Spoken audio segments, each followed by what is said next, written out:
지난 시간에 우리가 굉장히 어떤 프로그래밍, 이거는 뭐 꼭 C#뿐만 아니라 일반적인 프로그래밍에서 이 변수라는 것의 개념이 정확하게 우리가 잡고 있어야 되고, 우리가 프로그래밍의 관점에서, 그 다음에 컴퓨터의 관점에서 이 변수라는 것이 무엇을 의미하는 것인지 명확하게 인식을 하고 있어야 돼. 그래야 뭐 어떤 프로그래밍을 하든지 간에 우리가 변수라는 것을 어떤 관점으로 사용하고, 얘가 실제 최종 타켓은 어쨌든 간에 컴퓨터죠. 컴퓨터에서 이 변수가 어떤 형태로 변환이 되어서 돌아가는 것인데, 이쪽에는 우리가 처리 및 기억계라는 게 있고, 그다음 저장계라는 것이 있어요. 그래서 실세계에서 우리가 어떤 문제를 컴퓨터를 이용해서 풀고자 하는 것이고, 거기에는 중요한 게 이 문제에서 발생하는 여러 가지 데이터들을 결국은 가공해서 우리가 원하는 결과를 출력이든 화면을 보든, 그 다음에 프린트된 프린트기로 보든 어떤 원하는 결과를 얻는 거죠. 그래서 이 데이터는 어쨌든 간에 수치 데이터, 비수치 데이터로 구분이 되어서 컴퓨터에 저장이 되고, 저장이 될 때는 1차적으로 파일의 형태나 혹은 데이터베이스 형태로 이러한 데이터들이 저장이 되었다가, 이게 프로그램이 실행이 될 때 결국은 메인 메모리라는 곳으로 올라옵니다. 그래서 이 메인 메모리는 프로그램과, 물론 이진 코드죠. 여기 컴퓨터로 번역이 된 다음에 이진 형태의 프로그램과 또한 이진 형태의 데이터로 저장이 돼서 여기서 CPU에 의해서 처리가 되는 거죠. 그리고 CPU 내에는 레지스터라는 아주 빠른 또 기억 소자가 있습니다. 여기에 메인 메모리와 이 레지스터 간에 들락하면서 실제 실행이 됩니다.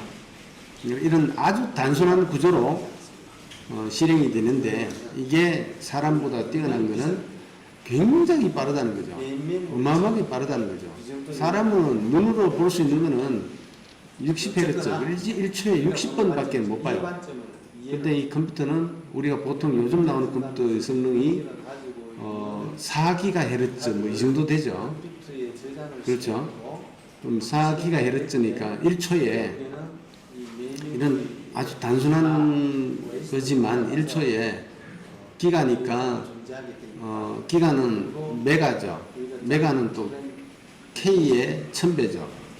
그래서 4 곱하기 10, 컴퓨터에서 1000은 실제 1000이 아니고 1024죠. 1024입니다. 그거는 이진체계 때문에 그래요. 그래서 1024 곱하기 1024 곱하기 1024 곱하기 4 만큼을 1초에 실행합니다. 어마어마하죠. 그래서 우리가 그 중간 결과를 못 봅니다. 그래서 다 처리되고 난 다음에 결과를 한꺼번에 우리가 볼 수 있는 단위로 보여주죠. 그 중간중간에는 확인을 못합니다. 그래서 오늘은 이 중간중간에 결과를 확인할 수 있는 방법에 대해서도 이야기를 할 겁니다.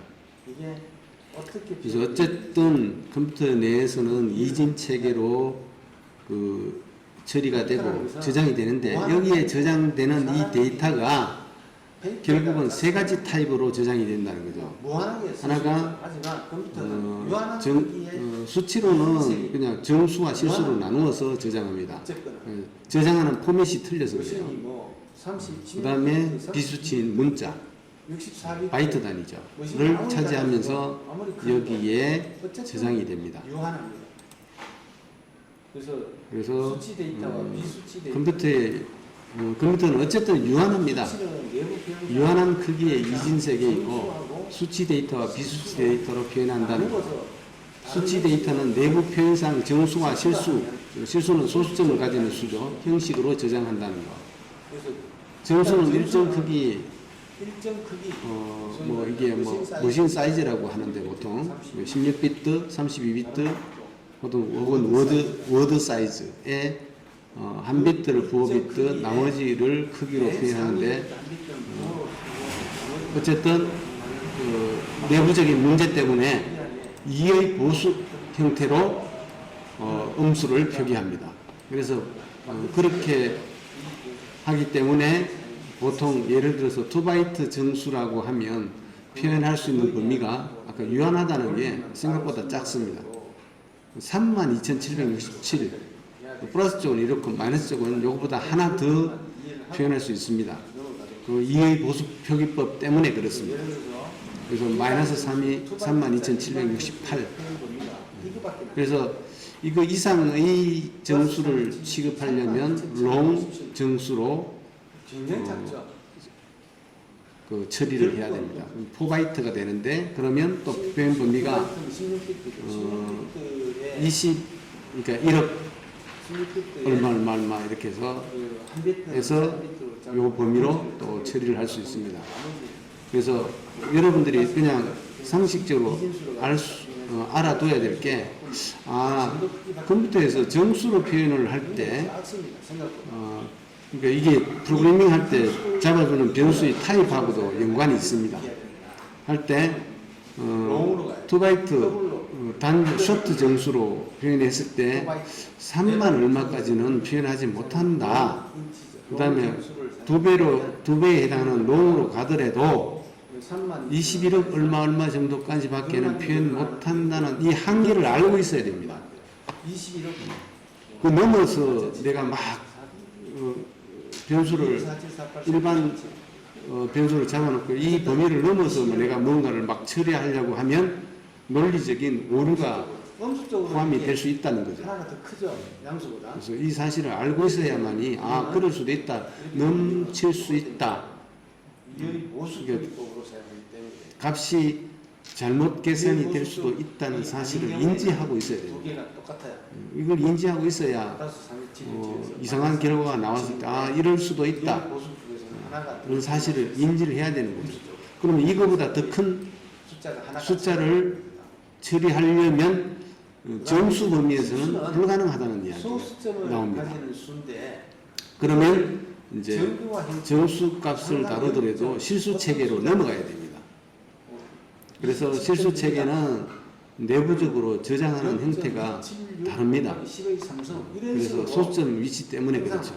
그래서 어떤 수를 내부적으로 저장할 때 항상 0.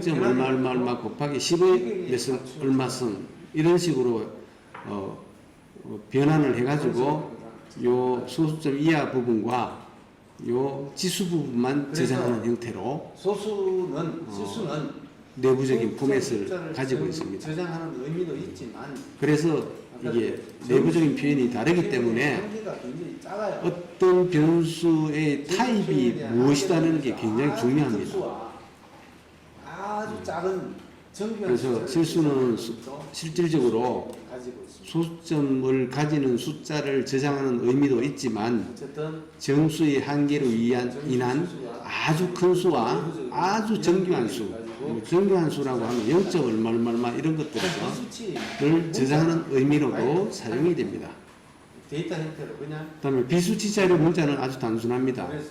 그냥 바이트 단위로 바이트는 8비트죠. 데이터 형태로 저장이 됩니다. 우리가 키보드에서 키보드 입력에서 A를 눌렀을 때 어떻게 저장된다는 그 약속이죠. 코드죠. 코드는 곧 약속이고 대표적인 게 ASCII 코드와 EBC, DIC 등 코드 등이 있습니다. 주로 이 ASCII 코드를 많이 사용하죠. 그래서 실제 프로그래밍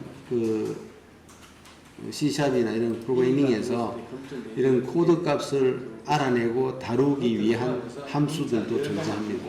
그래서 이런 것들은 우리가 실세계에서는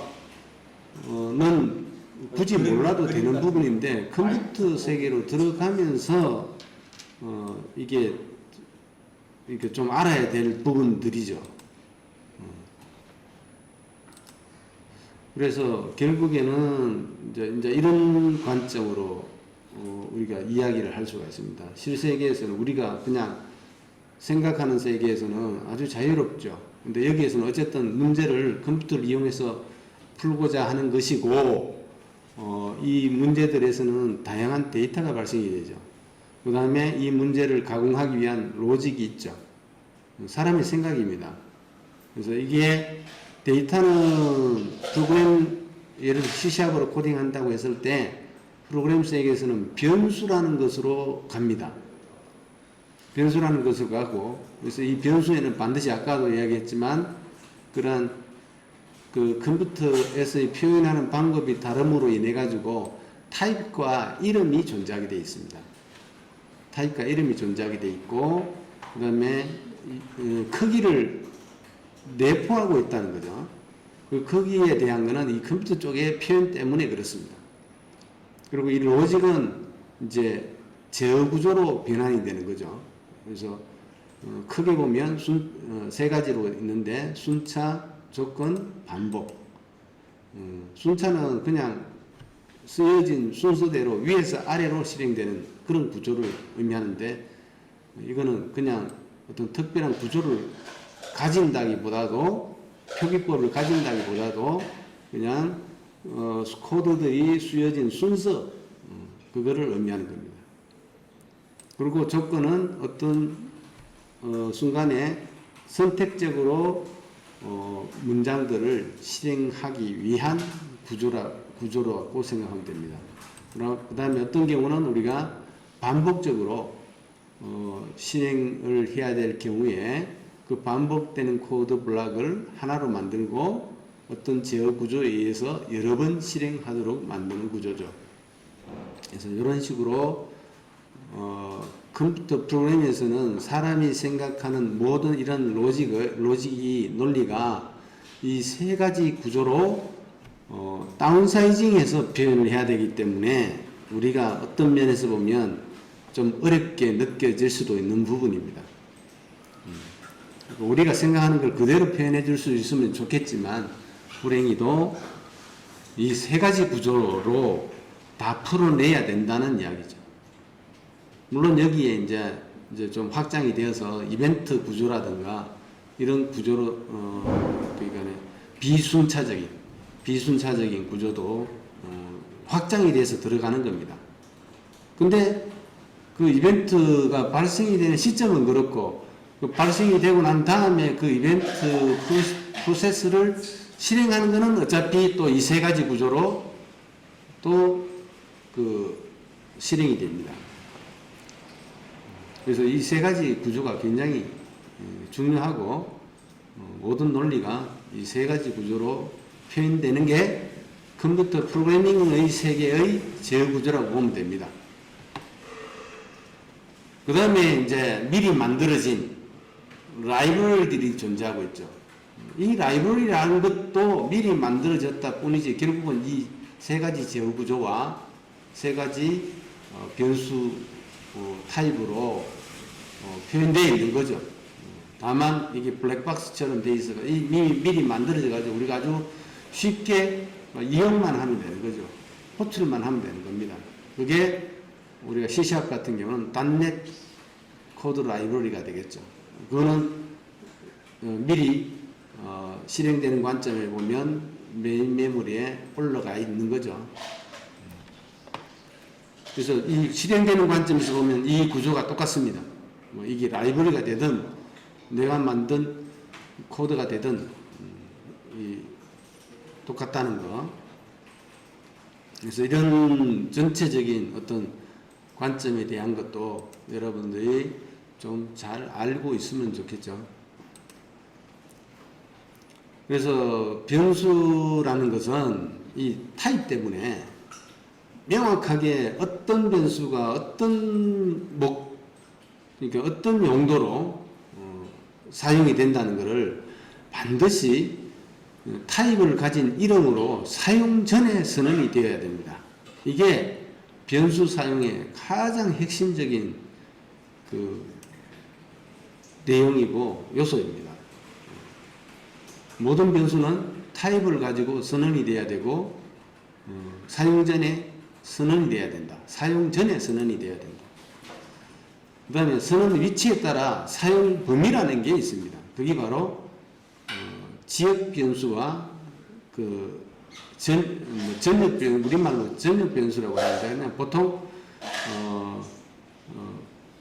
그 영어 발음 그대로 해서 로컬 변수, 글로벌 변수라고 합니다.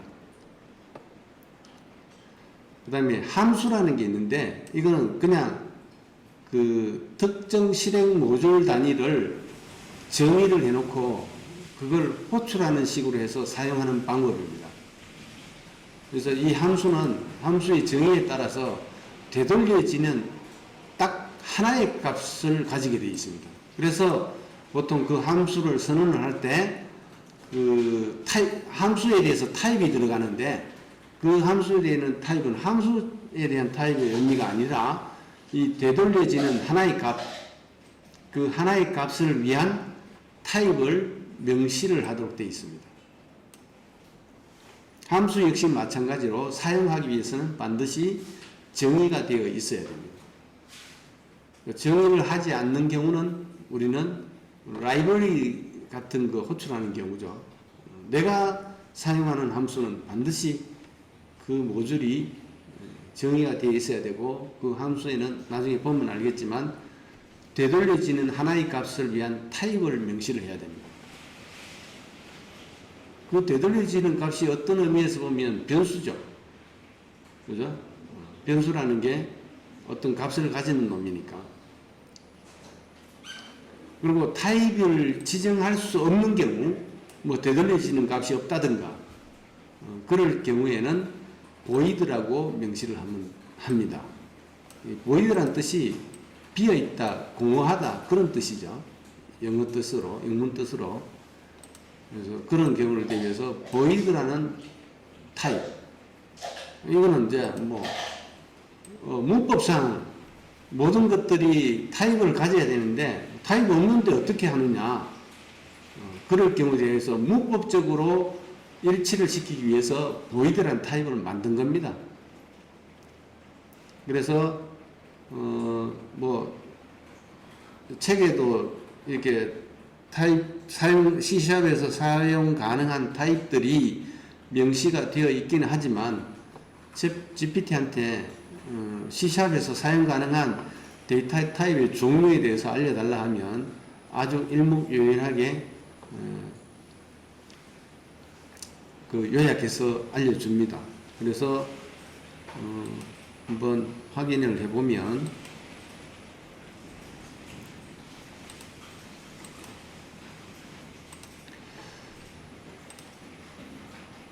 지난 시간에 이제 이야기했었죠. 해봤었는데 C샵 언어에서 질문은 이겁니다. 간단합니다. C샵 언어에서 사용 가능한 데이터 타입을 요약해 주세요 하면 이렇게 요약을 쫙 해줍니다. 불리한 타입이 있다. true 혹은 false. 그러니까 두 가지 사실만 기억하는 거죠. 그래서 true 혹은 false인데 실제 내부적으로는 0이라는 값을 그러니까 컴퓨터에서 가장 그러니까 프로그래밍 차원에서 프로그래밍 언어 차원에서 다룰 수 있는 그 최소 단위는 바이트입니다. 비트가 아닙니다. 비트가 아니고 바이트 단위입니다. 그래서 이 불리안이라는 타입도 사실은 한 비트만 있으면 되죠. true 혹은 false 두 가지 값만 표현하면 되니까. 근데 내부적으로 얘가 그 다룰 때 바이트 한 바이트를 그냥 차지합니다. 한 바이트를 가지고 이 한 비트를 위한 그를 사용을 하는데 그래서 내부적으로 보면 true는 이제 false는 0이고 otherwise 이게 false true가 아니고 otherwise true입니다. 그렇게 내부적으로 로직이 되어 있습니다. 그래서 전체의 값이 0인 것은 false. 그 다음에 그 중에 어떤 하나의 비트라도 1이 들어가 있으면 어떤 값이 되겠죠. 그러면 otherwise true입니다. 그래서 우리가 보통 그냥 1이면 true, 0이면 false 이렇게 하는데 사실상 내부적으로는 그렇지 않다는 거. 그 다음에 캐릭터 타입은 한 바이트죠. 한 바이트. 8비트. 그래서 이 캐릭터 타입은 우리가 실제 키보드상에서 A라는 걸 예를 들어서 눌렀을 때 들어가게 되는 그 코드 값, 그게 캐릭터 타입입니다. 그러니까 코드이고, 캐릭터 이퀄 코드이고 8비트, 한 바이트. 그 다음 바이트 타입이라고 별도로 하나가 있기는 있죠. 8비트이고 부호 없는 정수형 데이터 타입입니다. 부호 없는, 부호를 취급하지 않습니다. 그러니까 여기서는 양수만 존재하는 거죠. 그 다음에 S바이트라고 해서 이게 자꾸 뭐 결국은 따지고 보면 그냥 정수형 타입이에요. 정수형 타입인데 혹은 캐릭터형 타입인데 이게 몇 바이트냐 이게 중요해요. 몇 바이트를 차지하느냐 중요하고 부호 있느냐 없느냐 부호를 그러니까 취급하느냐 안 하느냐에 따라서 앞에 뭐 이상한 거 S를 붙든 뭘 붙든 이렇게 붙습니다. 그래서 바이트 쪽에서는 S를 붙여가지고 사인을 고려하느냐 하지 않느냐. 8비트니까 8비트로 표현할 수 있는 숫자는 얼마예요? 256이죠. 그죠? 근데 사인 비트가 들어가 버리면 한 비트가 사인 비트로 사용이 되니까 나머지 7비트 가지고 사용이 되니까 128이죠. 그렇게 되는 겁니다. 그 다음에 셔트 요때부터는 이제 2바이트로 가요. 2바이트 16비트. 그래서 S 들어가는 거니까 부호 있는입니다. U 앞에다가 또 이쪽 인티저 그러니까 16비트 이상부터는 앞에다가 U 붙여가지고 unsigned 즉 사인을 고려하지 않는 그러니까 고려하느냐 안 하느냐로 구분합니다. 여기 보면 셔트가 16비트고 int가 32비트죠.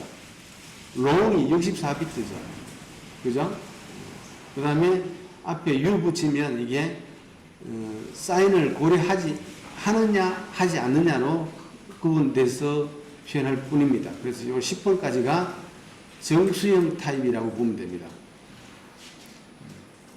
정수형 타입이라고 보면 됩니다. 이게 64비트까지 간다는 거. 64비트, 32비트가 아까 32비트가 그 21억 얼마까지였죠. 그러면 64비트면 또 어마어마한 수가 그 기억이 될 수 있겠죠. 그 다음 이게 64비트 머신일 경우에 그렇고 그 다음에 플로트 이게 실수입니다.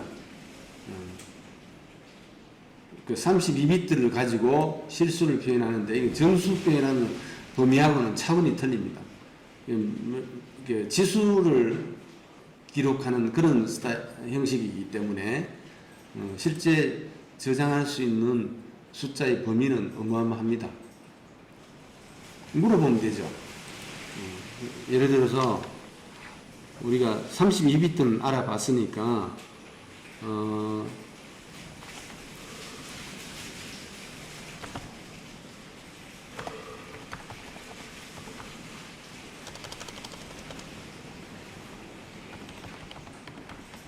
롱 타입의 변수가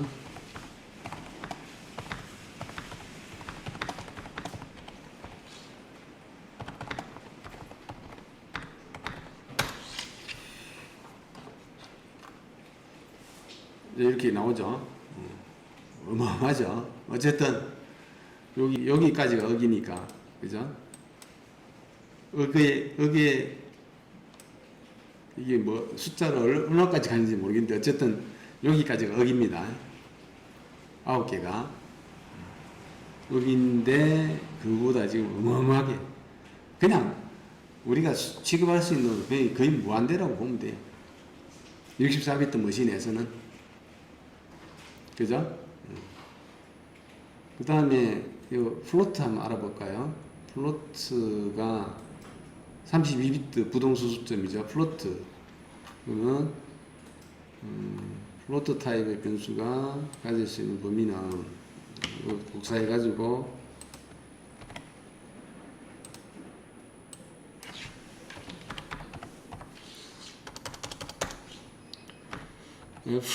FLOAT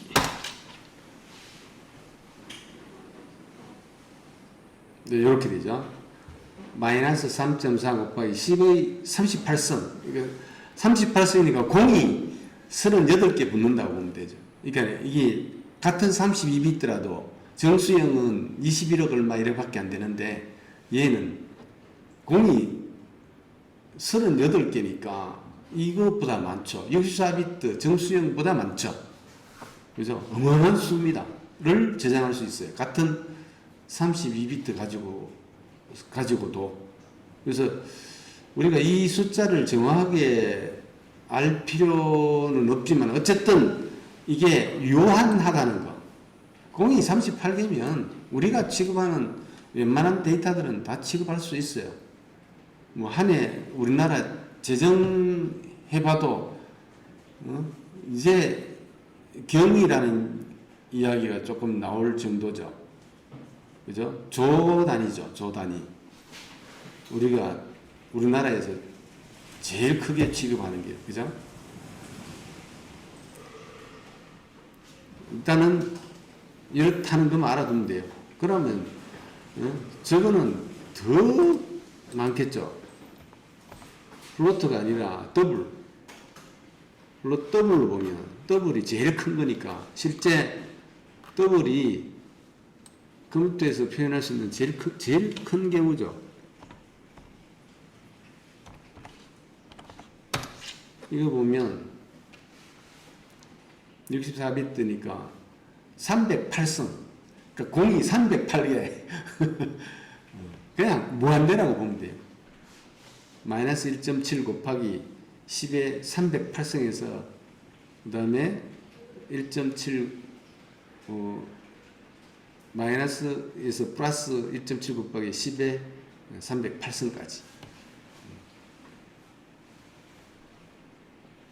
그러니까 유효 숫자, 소점 이하 수를 의미하죠. 15자리까지를 저장할 수 있다는 거죠. 어쨌든 어마어마하게 이런 정도는 보통 보면 뭐 인공위성 띄운다든가 하는 그런 데 아주 정교하게 계산을 해야 되는 경우에 나 쓸 수 있지 않을까. 우리가 일반적으로 사용하는 데는 이렇게까지 사용할 이유는 없죠. 그래서 우리가 변수를 사용하면서 이 변수가 가질 수 있는 값의 범위는 대략적으로 특히 정수 쪽은 실수 쪽은 워낙 크니까 우리가 거의 한계가 그냥 막 우리가 무한대라는 개념을 사용하면 되지만 정수 쪽은 특히 밑에 쇼트나 이런 쪽에서는 한계가 있다는 거, 그리고 생각보다 작다는 거, 3만 얼마, 21억 얼마, 그다음 아까 큰 경우는 또 64비트까지 가면 어마어마하게 크기는 크죠. 하지만 유한하다는 거.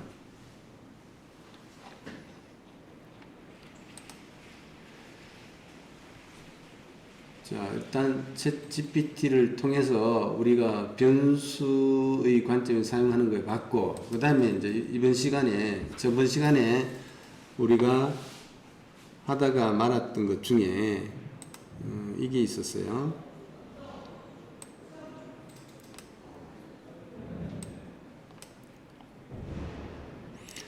그 글로벌 변수와 로컬 변수에 대한 개념이 있었는데 이제 이 코드죠. 이제 이거에 대해서 좀 알고 있어야 돼요. 아까 우리가 변수를 사용할 때 쓰는 위치에 따라서 사용할 수 있는 범위가 있다고 했죠. 그죠? 그래서 이 기호가 블락 기호입니다. 블락이라는 기호인데, 프로그램 블락이라는 기호인데 굉장히 중요한 기호예요. 이 기호에 따라서 변수가 선언될 수 있고 없고에 따라서 있고 없고가 결정이 되는데, 이 블락 기호 안에서 변수 선언이 일어날 수 있어요. 실제 코드인데 아직은 뭐 잘 모르겠지만, 여기 보면 어쨌든 여기서 처음 프로그램 시작하면서부터 퍼블릭 클래스를 정의하는 거예요. 그 클래스라는 게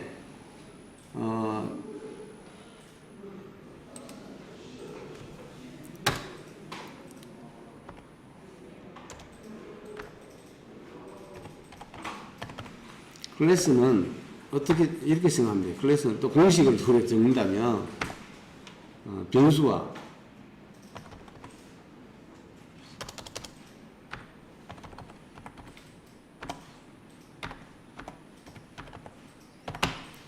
변수와 함수의 정의입니다. 이 두 개를 하나로 묶어서 정의하는 거죠.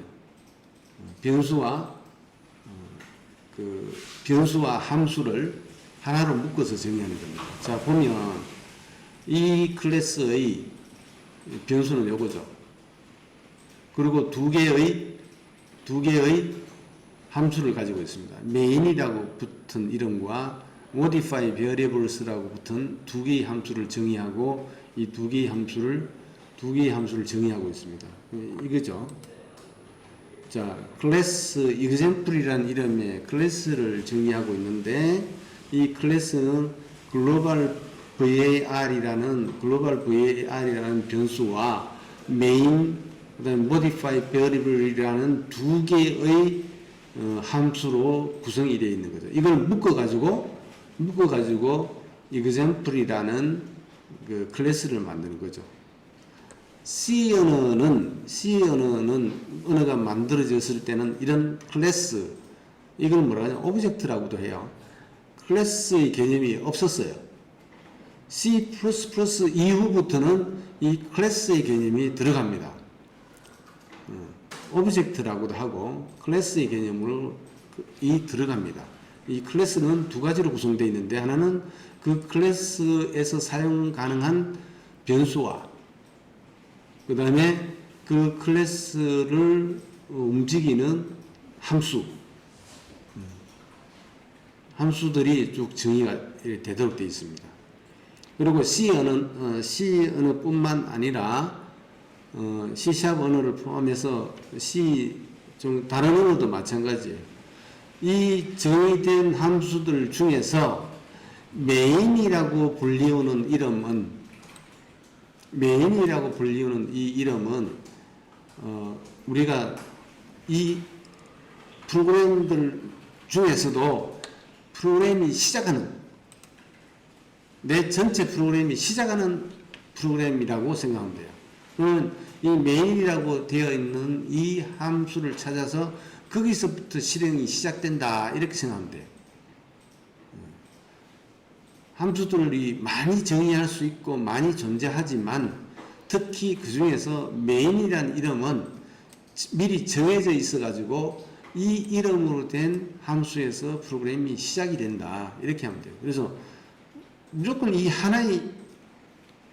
하나의 그 함수는 존재해야 되죠. main이라고 되어 있는, 그래야 프로그램이 시작이 돼요. 시작점이에요. 그렇게 생각하면 됩니다. 약속이 되어 있어요. 그래서 이 코드는 글로벌 변수와 로컬 변수의 어떤 특징을 보여주는 예제입니다. 이거를 그림으로 간략하게 그리면 이렇게 되어 있어요. 뭐 다른 코드들도 있지만 이 저것만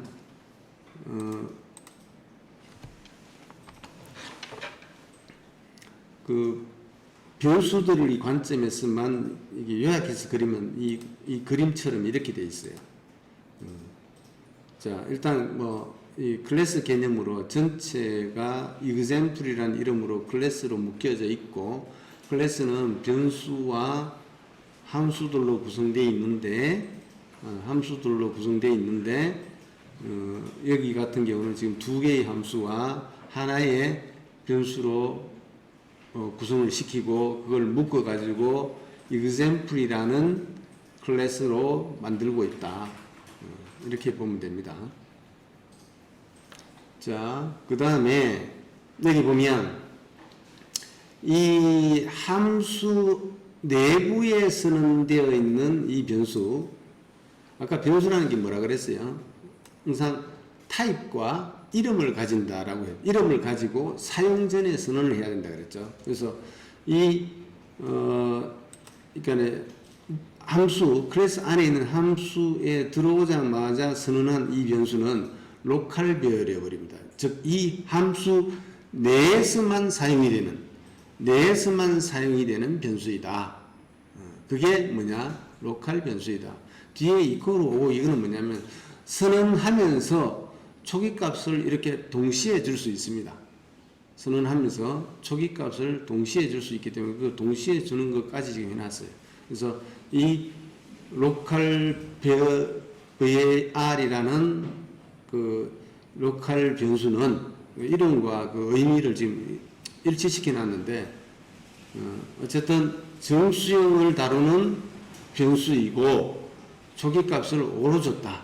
그러면 이 로컬 var이라는 것은 요 메인이라는 함수 내에서만 사용이 되지 이 함수를 벗어나게 되면 아무 의미가 없어집니다. 자, 여기에 modify variables라는 곳에 local var이라는 게 또 정의가 되죠. 자, 이름이 같지만 이거는 다른 변수입니다. 왜? 이거는 modify variables이라는 함수 안에서만 사용되는 로컬 변수인 거죠. 비록 위에하고 메인의 이 변수하고 이름이 같지만 다른 변수라는 거. 다른 변수라는 거. 그리고 이 내부에서만, 즉 modify variables라는 함수 내부에서만 사용이 되는 것이고 이 역시 마찬가지로 이 함수를 벗어나게 되면 의미가 없어진다. 사라진다. 그 다음에 이 함수들 바깥에 선언된 이 변수는 이 메인이라는 함수에서도 사용할 수 있고 modify variables라는 변수에도 사용할 수가 있다.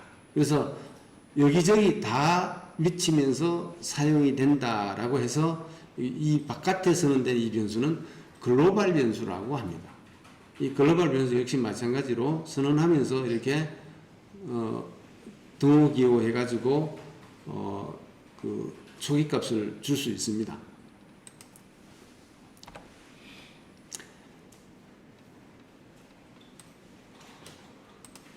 그래서 일단 이 변수를 우리는 이름하여 글로벌 변수라고 하고 이 안에 선언되어 있는 이 변수를 우리는 로컬 변수라고 한다.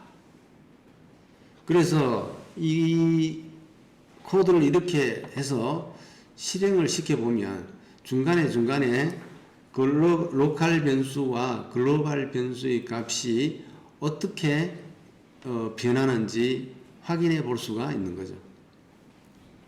자, 일단 이걸 실행을 시켜보면 자, 이 코드 지금 각자 다 저번 시간에 복사해서 넣어놨죠? 이거 구성 안 시켰나요? 지역 변수 말씀하시는 거. 네, 요 코드. 글로벌 변수, 지역 변수.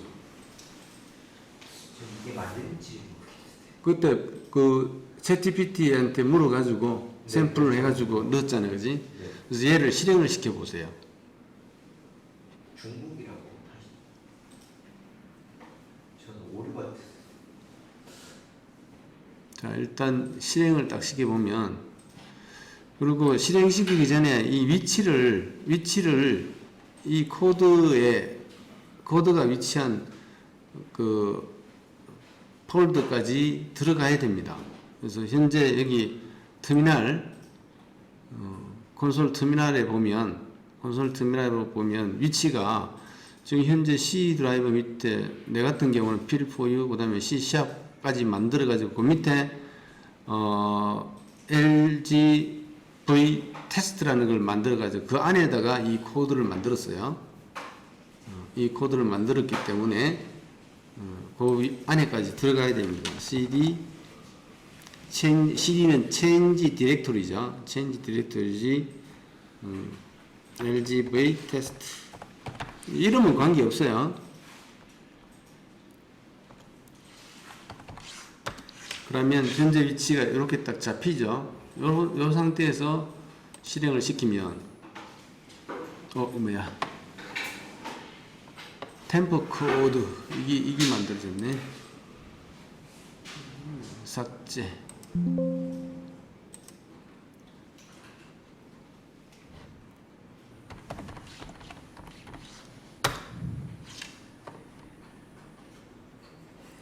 이게 어쨌든 이 버튼이 지금 연결이 잘 안 되는 것 같아. 어쨌든 얘를 그냥 요 안에 들어가서 .NET 런하고 실행시키면 이렇게 값들이 나오는데 그 로컬하고 글로벌 값들이 출력이 되는데 이걸 한번 따라가 보죠. 이 코드를 우리가 따라가 보고 그런 것들을 이렇게 눈으로 따라갈 것이 아니라 이제 디버깅이라는 툴이 있습니다. 그 디버그를 통해서 이게 또 따라가 보고 하는 식으로 해서 이 코드를 한번 이해를 한번 해보죠. 일단 이 요약된 모양을 생각을 좀 해보세요. 그러니까 지금 보면 메인 안에 로컬 변수가 하나 선언되어 있고 modify variables라는 거 안에 local variable이 선언되어 있는데 여기서는 초기값이 5고 여기서는 초기값이 10입니다. 다르죠. 근데 이름이 같다고 해서 이 같은 변수가 아니고 지금 블락이 선언된 위치가 틀리기 때문에 요 안에서 요 블락 안에서 선언된 것은 요 블락 안에서만 사용이 됩니다. 마찬가지죠. 요 로컬 변수는 요 안에서만 사용이 되고 이 바깥에서 선언된 이 변수는 메인에서도 사용할 수 있고 modify variables라는 곳에서도 사용할 수가 있습니다. 그래서 얘를 우리는 글로벌 변수라고 하는 겁니다. 차이가 뭐야? 네? 그 차이가 뭐라고요? 그 5랑 10이랑 요 블락, 이 모듈 안에서 선언된 것은 이 안에서만 사용이 된다고. 다른 이유가요? 응?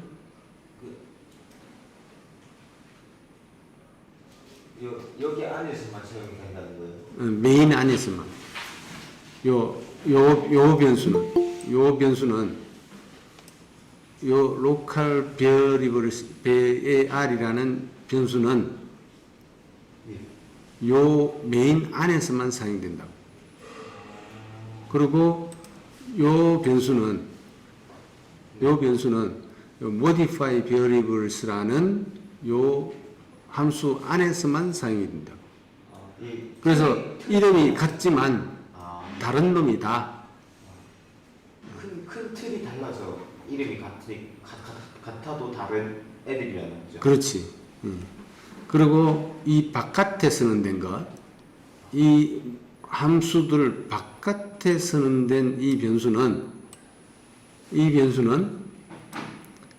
이 안에 어디에서나 사용이 될 수가 있다. 그래서 이 바깥에 있는 변수를 우리는 뭐라고 하느냐면 글로벌 변수라고 한다. 이해됐지? 예.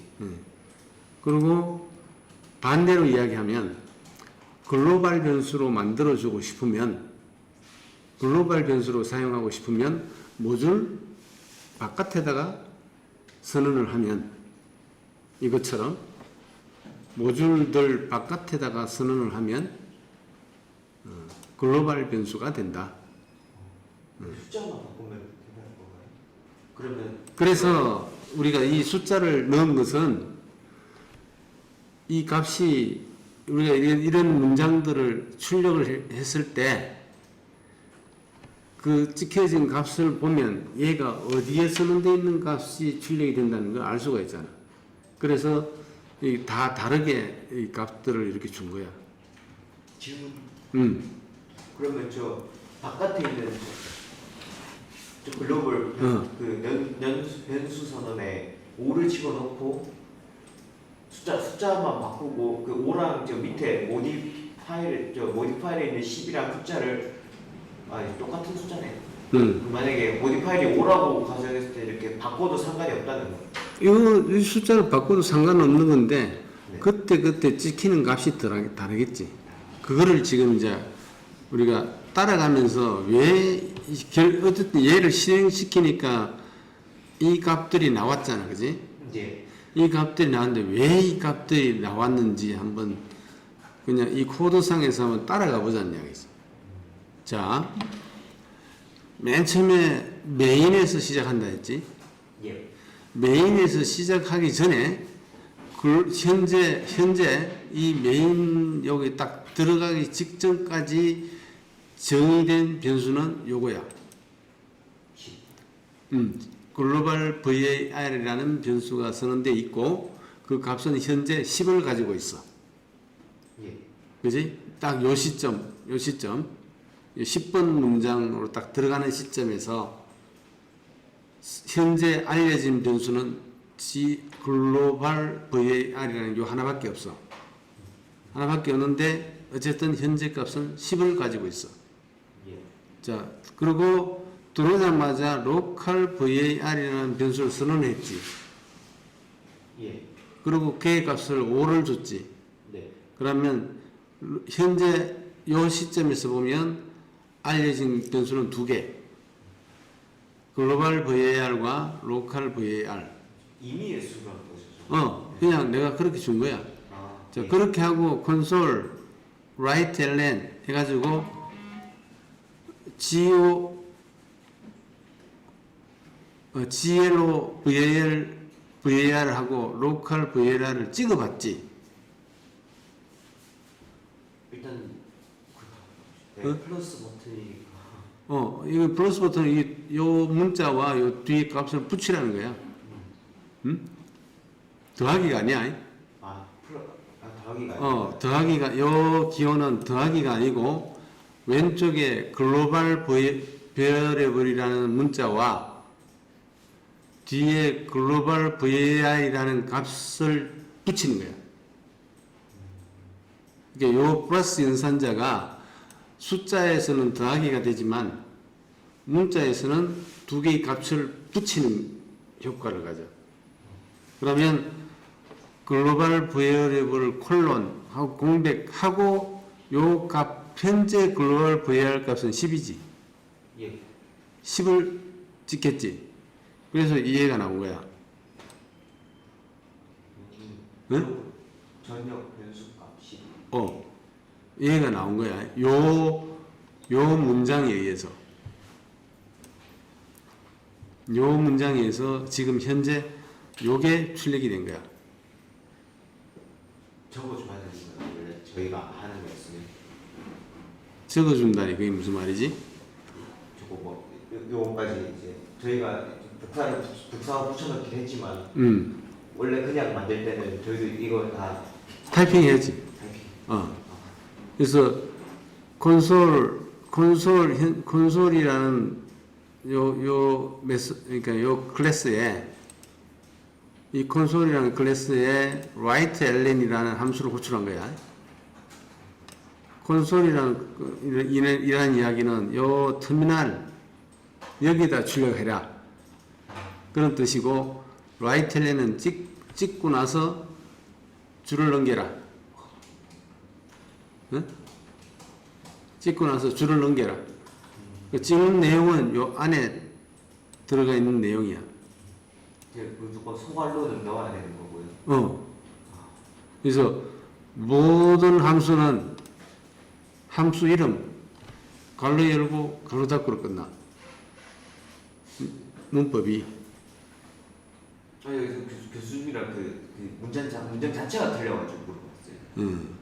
문제가 틀리는 게 아니라 이거는 아무 관계 없어. 이거는 뭐 이렇게 집어넣든 글로벌 별앱을든 그냥 아무것도 안 넣든 그냥 문자 찍는 거야. 문자 여기서 작성된 문자. 왜 저거? 아 저게 저렇게 찍혔나? 요걸 그대로 찍으라는 거야. 아. 응? 그러니까 이게 무슨 내용이 되든 아무 의미가 없어. 진짜 중요한 거는 이거 뒤에 이 변수의 값이야. 이걸 알아보고자 하는 거야. 저렇게 찍으면 밑에 한국어로 글로벌 변수라고 찍히는 거야. 그렇지. 근데 너는 결과에서 자동 번역하게 지금 돼 있어. 아 예. 응? 그러니까 여기에 코드상에서 찍혀진 내용하고 여기 있는 내용은 불일치가 일어나는 거야. 하지만 이 변수 값은 똑같아. 네 앞에 거는 신경 쓰지 말고 그러니까 신경 쓰지 않아. 뒤에 앞에 거는 하여튼 요거 그대로 된 거 그대로 찍히는 거니까. 그래서 이렇게 해서 컨트롤 S 하고 난 다음에 단대 런을 시키면 이렇게 되는 거지. 무슨 말인지. 요거 그냥 여기 안에 여기 요 겹 인용 이종 인용 부호로 둘러싼 요 부분은 그냥 그 안에 있는 내용 그대로 찍으라는 거예요. 찍고 그다음에 요 플러스는 더하기 의미도 있지만 문자열에서는 요 내용하고 뒤에 이 변수가 가지고 있는 값을 붙여라 이거죠. 붙여서 한 그 스트링으로 만들어서 출력하라니까 요렇게 출력된 거야. 요 뒤에 10원 요 앞에 거는 요거를 그대로 출력한 것이고, 어? 예.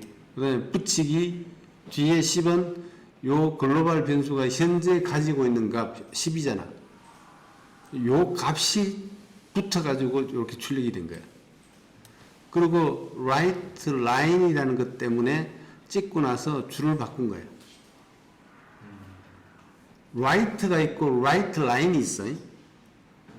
right는 찍고 나서 거기서 커서 대기 중이야. 그리고 다음 거 찍으면 거기 붙어가지고 계속 이렇게 찍히는 거야. right line은 찍고 나서 줄을 바꾸는 거야. 그 다음 거 찍으면 줄을 바뀐 데서 찍히겠지. 그래서 지금 그 다음 게 줄이 바꿔서 이렇게 찍힌 거야. 그거는 right를 쓰느냐, right line이라는 함수를 쓰느냐에 따라서 출력되는 양식이 다를 뿐이야. 이렇게 이해됐지? 야, 이게 굉장히 자세하게 설명을 해 줘야 되는구나.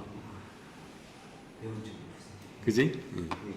그리고 이거는 그냥 찍어보는 거야. 지금 현재 시점에서 로컬 글로벌 VAR이라는 변수가 가진 값과 로컬 VAR이라는 변수가 가진 값이 얼마인지를 알아보는 거지. 알아보기 위해서 이 문장을 쓴 거야. 그지? 예. 그 다음에 요거는 요 문장은 example이라는 게 뭐냐면 이 클래스지. 그지? 이 클래스 내에 있는 함수를 호출하려면 클래스를 생성시켜야 돼. 문법이 그렇게 돼 있어. 네. 지금 클래스로 정의가 돼 있잖아. 그지? 예. 클래스라는 건 아까 이야기했다시피 변수와 함수로들로 구성된 거고. 응? 클래스라는 게 아까 이야기했잖아. 이 두 개를 묶은 거라고. 클래스는 변수와 함수를 묶은 거라고. 자, 이게 지금 프로블리 클래스 example이라는 이름으로 클래스를 정의하고 있잖아. 예. 프로그램 짜는 방법이 여러 가지 다양한데 이 챗GPT가 한 가지 방법으로만 가르쳐 주는 게 아니고 이런 저런 방법으로만 가르쳐 주는데 일단 지금 화면상에 이 코드를 이해를 하자고. 네. 뭐 비슷하지 않을까? 아니 출력은 똑같아. 출력은 똑같은데 일단 이 화면을 보고서 이해를 하자고. 그래서 어쨌든 클래스 내에 있는 지금 메인은 따로 호출할 필요가 없어. 얘는 무조건 프로그램 실행되면 자동 호출이 돼서 거기서부터 실행하는 것이고, 예. 그다음에 이 내에 있는 지금 내가 만든 뭐 복사는 했지만 어쨌든 내가 만든 그 모듈이 modify variables라는 모듈이 있지, 함수가 있지. 얘를 호출하려면 그런 방법도 가능하지만 이렇게 클래스로 정의해 놓고 했을 때는 그 클래스를 생성을 시켜야 돼 우선. 그런 다음에 이렇게 문장을 써야 돼. 그러니까 new라는 게 생성시키라는 거거든. new example 관리를 가르다고 요 클래스를 생성시켜라. 그 생성시킨 거를 example이라는 변수에다 담아라. 근데 요 example이라는 변수는 타입이 example 타입이다. 이 example은 요거야. 뭘 생성시킬 이유는 클래스의 정의가 그래. 클래스가 미리 만들어진 게 아니고, 예. 생성을 시켜야 만들어져. 그러면 저 그러니까 동적으로 생성이 된다는 이야기지. 그럼 저 관로 안에 클래스들을 많이 만들어 놓고 사용을 안 하게 되면 생성이 안 돼. 사용을 하려면 클래스 자체를 생성을 시켜야 그때 메모리가 잡혀.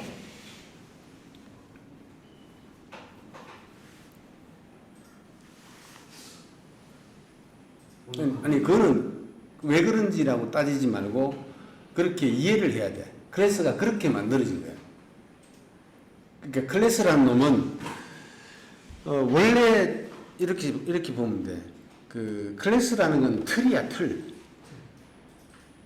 틀이고 실제적으로 그 클래스가 가지고 있는 변수와 안에 들어가 있는 함수는 생성을 시켜야 그제서야 메모리에 잡히고 만들어져.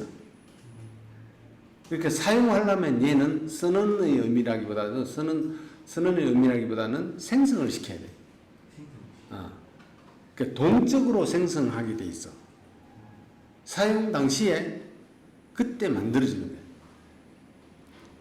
자동으로 만들어지는 데까지는 자동으로 만들어지지 않아. 선언만 했을 뿐이고, 선언했을 때는 생성되지는 않아. 그게 메모리 잡히지 않아. 클래스를 생성을 시키면 그때 메모리에 필요한 것들을 잡기 시작해. 얘가 그래서 어떤 면에서 보면 메모리를 효율적으로 이용을 해. 일반적으로 클래스가 아닌 스타일에서는 선언을 해놓게 되면 컴파일러가 미리 메모리를 다 잡아. 사용하든 안 하든. 그러니까 메모리가 비효율적으로 운영이 돼. 네. 계획을 개선하기 위해서 원래 이제 클래스 개념이 나온 거야. 클래스는 틀이고, 이러한 변수와 이러한 기능을 가진다라고 정의만 해놓은 것이고, 정의만 해놓은 거야. 그러면 저걸 지워버리면 램을 빡하게 잡아먹는다는 건가요? 지운다니. 만약에 그렇게 틀이라고 했어요. 그러면 이제 저 문구 자체가 이게 없어져도 그렇게 큰 문제는 없다는 거예요. 되게 빡빡하게 잡을 뿐이지. 그렇지. 아 맞죠? 뭐 그렇게 생각해도 되지. 저 관로 안은 채우면 이게 채워지는 거고. 저렇게 글로벌 변수 뭐 저렇게 적은 것처럼 저렇게 적으면 이렇게 입력도 되고. 그렇게 받아들이면 될까요? 뭐 네가 생각하는 관점에서는 그렇게 할 수도 있는데, 이렇게 생각하면 클래스라는 게 자전거야. 자전거라는 클래스가 있어. 그럼 처음에 자전거를 정의를 할 때 자전거는 핸들이 있고, 그 다음에 바퀴가 있고, 체인이 있고, 뭐 프레임이 있고 이런 식으로 정의를 쭉쭉쭉 하잖아. 그지? 그러면 이 자전거라는 클래스는 어떤 형태의 클래스인지 아직 정의되지 않아서 그냥 핸들이 있다는 거지. 핸들 모양이 뭐 이게 똑바로 된 건지 휘어져 있는 건지는 아직 몰라.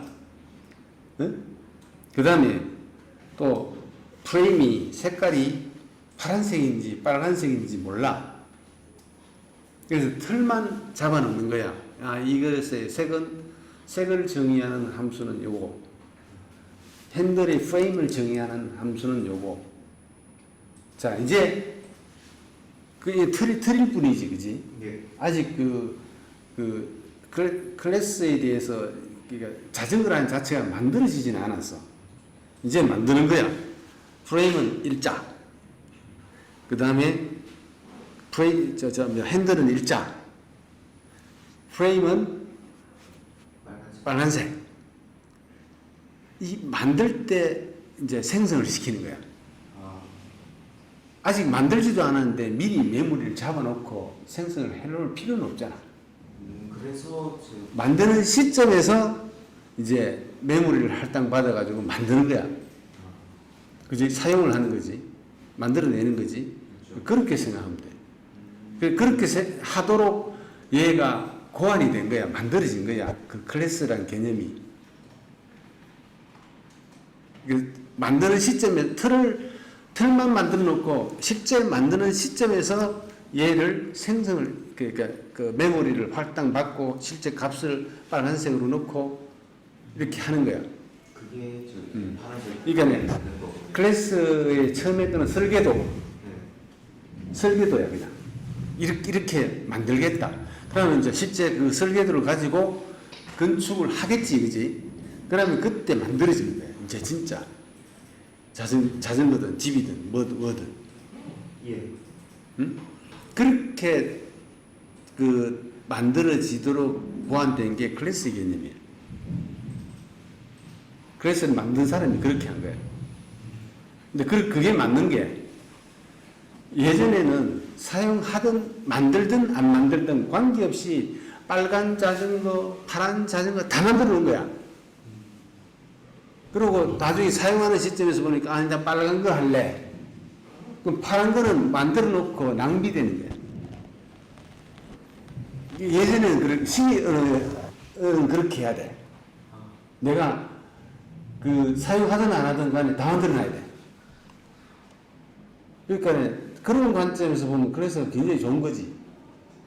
이제 메모리도 효율적으로 사용하고 만드는 시점에 대신 뭐야? 만드는 시점에 막 만들어지니까 시간은 좀 걸리겠지. 근데 문제가 없는 게 워낙 빠르니까. 얘가 빠르니까 얘는 문제가 안 되는 거야. 옛날에는 문제가 됐지. 만드는 시점에서 단점이 그거야. 만드는 시점에서 얘가 실제 메모리 할당받고 만들어지니까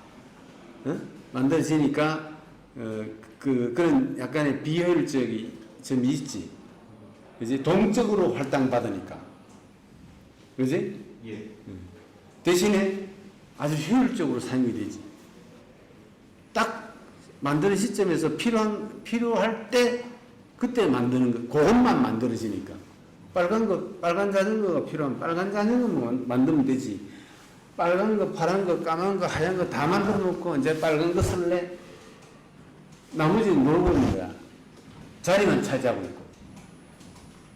그치? 그렇게 보면 굉장히 얘가 효율적이지. 그걸 해주는 게 저거. 그렇지. 그러려면 클래스는 사용하는 시점에서 반드시 사용하려면 그 생성을 시켜야 된다.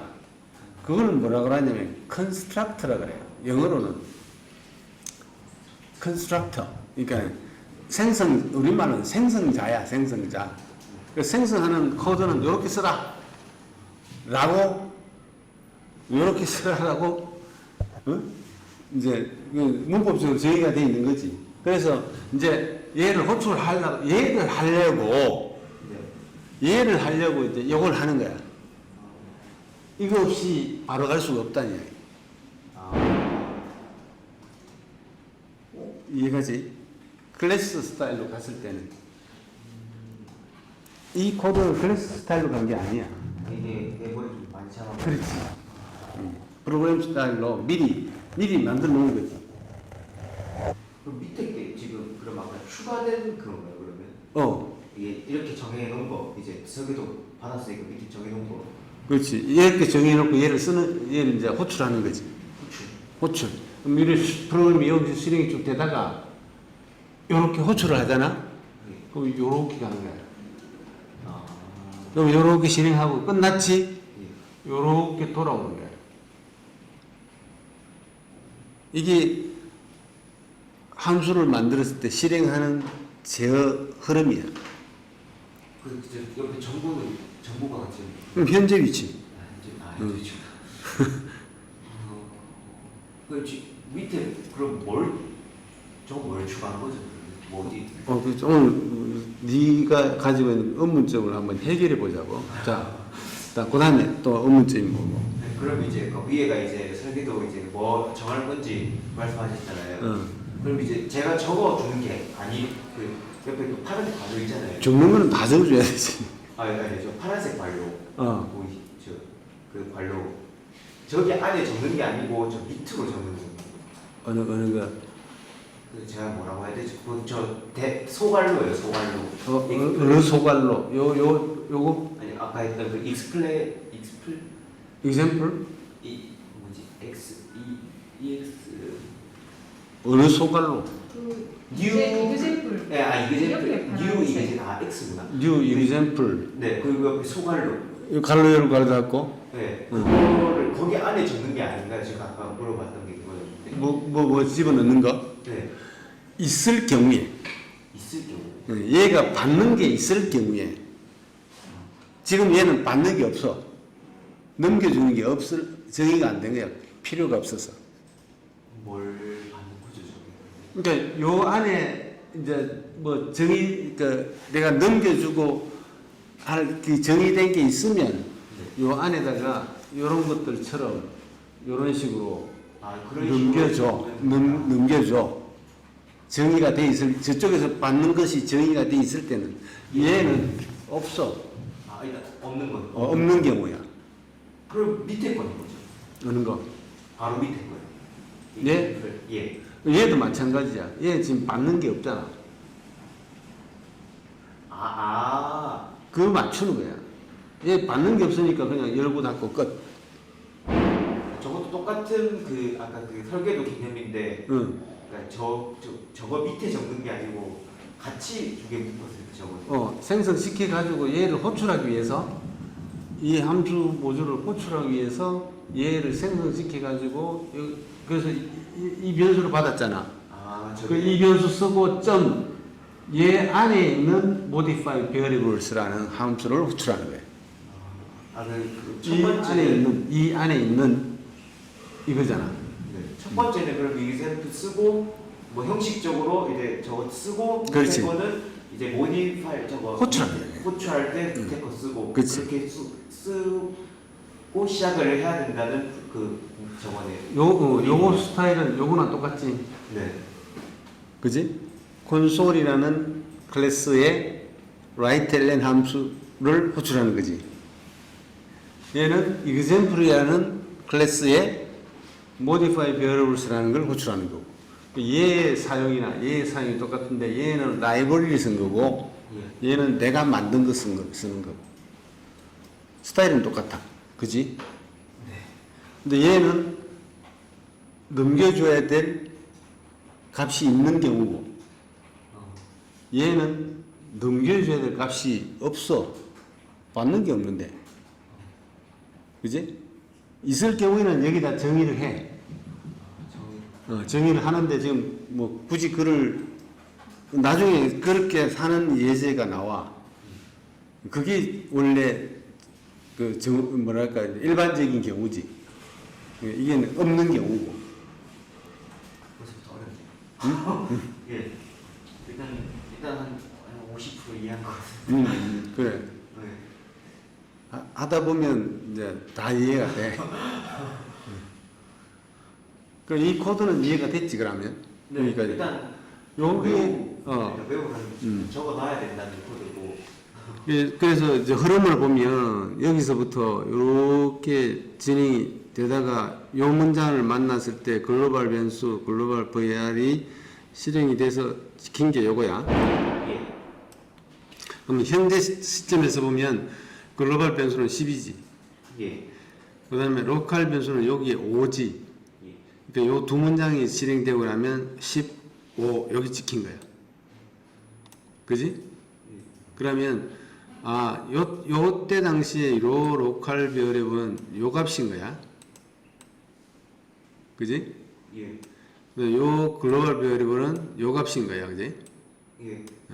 그리고 또 이제 진행이 된다. 자, 그 다음에 얘를 호출하기 위해 가지고 일단 클래스를 생성시켰어. 그리고 요 example이라는 클래스 변수의 안에 있는 modify variables라는 함수를 호출한 거야. 예. 그러면 요 순간에 제어가 이렇게 넘어가. 그지? 그럼 안 적으면 밑에는 안 생기는 건가요?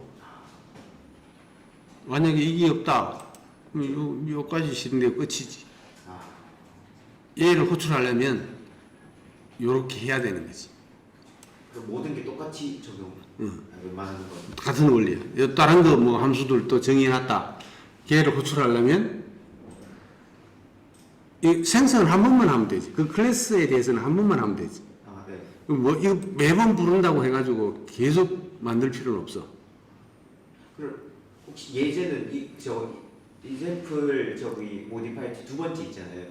요거 네, 그거를 만약에 하나 더 만들려면 밑에 뭐 옆에 그렇지. 일을 적고 뭐 그렇지. 이름을 다르게 하면 되지. 아, 뭐 이를 적든 완전히 다르게 하든 네. 그거는 내가 정의하는 이름이니까 내 마음대로 그냥 이름만 다르게 해서 이름만 같을 수는 없고. 맞죠.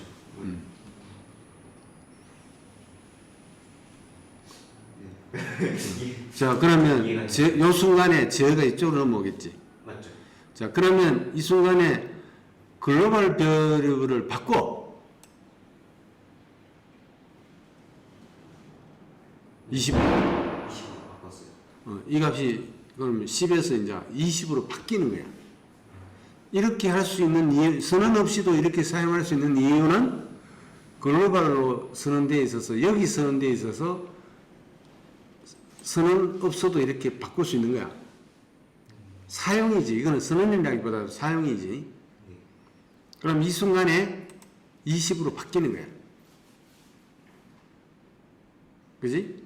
그러면 저게 오면 10으로 바뀌는 거? 저 위에 글로벌 저게 오면 10으로 바뀌는 거? 뭐가?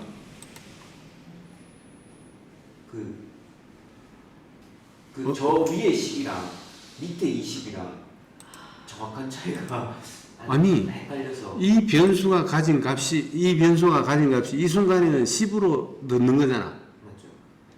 이 순간에는 20으로 넣는 거야. 그럼 안에 있는 내용이 10은 없어지고 20으로 바뀌는 거야. 그냥 바뀌는 거. 그냥 바뀌는 거야. 같은 값을 넣고는 그 전 값이 당연히 지워지지. 그렇죠. 플러스. 그지? 네. 그 다음에 이때 로컬 변수를 선언을 해. 로컬 VA라는 것으로. 근데 이거는 이 안에서 선언되는 것이기 때문에 같은 변수가 아니고 다른 거야. 완전히 다른 거야. 여기서 이 안에서 로컬 베어리블이라는 변수로 선언을 하는데 여기다 15를 넣어. 네. 자, 그리고 요 똑같은 코드지만 가지고 있는 값이 지금 현재 틀려. 자, 요 순간에 글로벌 베어리블은 여기서 20으로 바꿨지. 그러니까 20이 찍히겠지. 맞죠? 그럼 여기 그래서 20이 찍힌 거야. 그지? 예. 그 다음에 로컬 베어리블은 요 로컬 VAR은 요 변수야. 예, 15. 15가 찍히겠지, 그지? 그래서 이렇게 찍힌 거야. 예. 그지? 병정. 이게 어디서 찍힌 거냐를 구분하기 위해 가지고 그냥 이게 말을 다르게 한 것 뿐이야. 예. 특히 여기 이제 modified global variable, modified라는 걸 넣어가지고 이 modify variables라는 함수 안에서 찍은 내용이다라는 걸 나타내주기 위해서 그냥 이렇게 했을 뿐이야. 이건 내 마음대로 할 수 있어. 문자 열 아니니까. 그지? 여기까지 왜 20, 15가 찍히는지 알겠지? 위에는 10인데 밑에는 5로 돼 있는. 아니 그거는 관계없어요. 지금 그거는 뭘로 하는 관계없는데 그때 당시 바뀐 값으로 찍혀야 돼. 그래서 요 안에 있는 값을 당연히 찍어보면 20과 15가 찍히는 게 맞죠? 네, 원래는 맞아요. 그죠? 자, 그리고 실행 끝나고 요리로 돌아갔죠? 돌아갑니다. 그죠? 요거, 뭐 저희 제 건 없지만 그리고 어쨌든 실행 끝나고, 저 같은 경우는 여기서 실행 끝나고 이제 이쪽으로 돌아가죠? 이게 그죠? 그리고 계속 실행 내려가요? 그리고 여기서 또 찍어봐요. 글로벌 VAR하고 로컬 VAR을, 자, 요 시점에서 글로벌 베어레블은 여기서 바꿨죠? 20으로. 네. 그러니까 얘는 20이 찍히는 게 맞겠죠? 그래서 20 치킨 밑에. 그죠? 예. 이 값은 없어졌어요. 그죠? 네. 요거 찍을 당시는 수정하기 전이니까 10을 그대로 찍었지만, 그죠?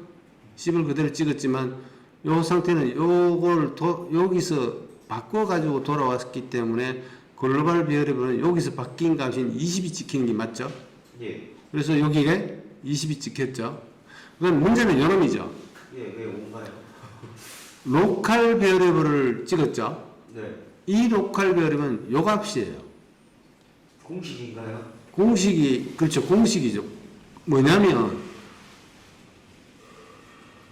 로컬 베어리블은 아까 뭐라 그랬어요? 그 블락 내에서 사용되는 것이지, 메인은 아니다. 여기하고 전혀 관계없는 거라는 얘기예요. 아, 여기서 뭘로 바꾼들, 이 로컬 베어리블은 여기 안에서 바꾼 거지, 이거하고 아무 관계 없다는 이야기죠. 여기는 여전히 5예요. 여기서 따로 바꾼 게 없잖아요. 예. 요 값이 그대로 유지되고 있는 거란 이야기죠. 이 내에서만 사용되는 거예요. 그 위에 거는 밑에 거 따라가고 밑에 거는 그대로 간다라고. 그러니까 밑에 거 외우면 그대로. 되죠.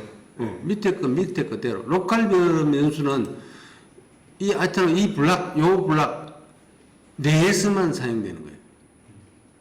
요 갈로 열고 갈로 닫고 있잖아요. 중갈로. 요 내에서만 사용되는 거라요.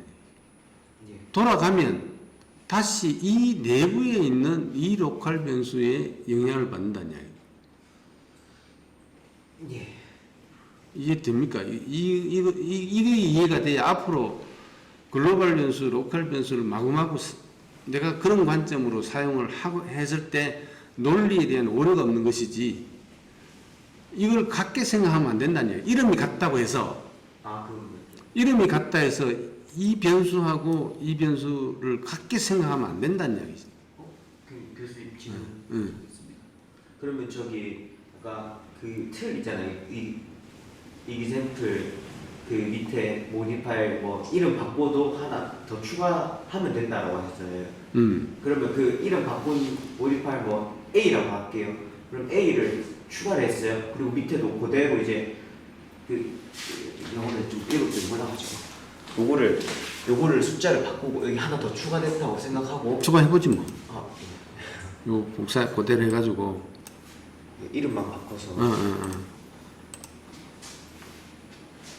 예를 들어서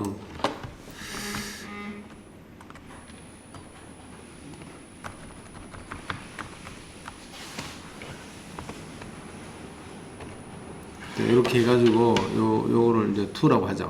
예. 그러면 글로벌 베어리블 여기서는 30으로 바꾸자. 그럼 여기는 추가 안 해도 되는 건가요? 여기도 이렇게 2라고 추가를 안 해도. 아니 해야지. 아.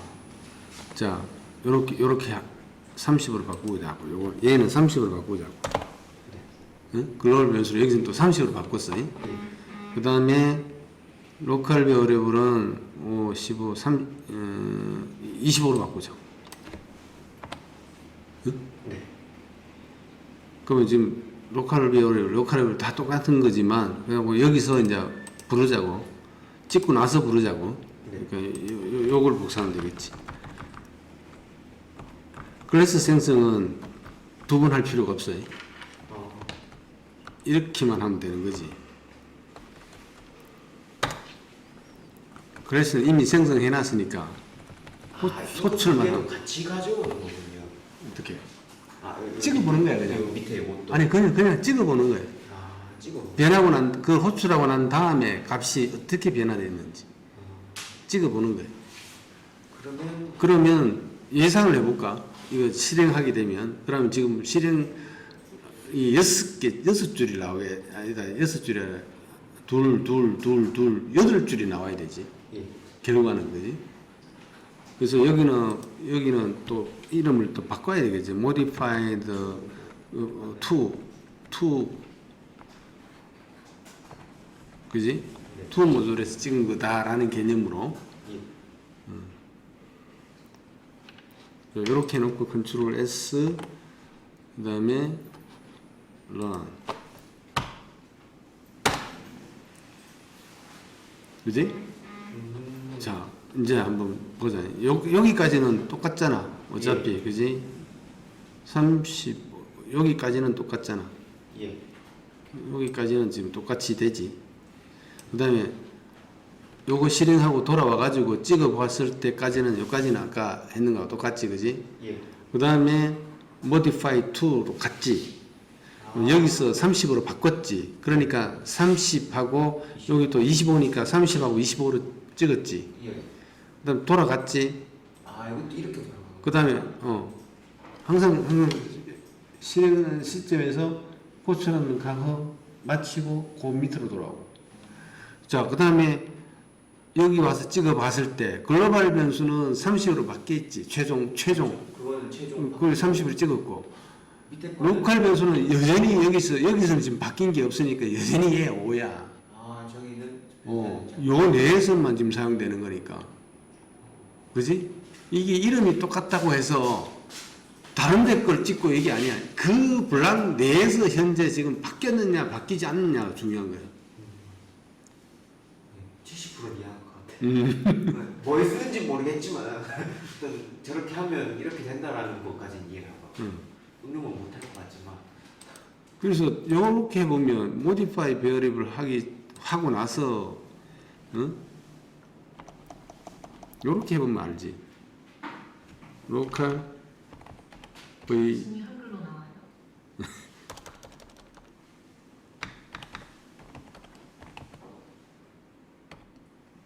r equal 6 해보고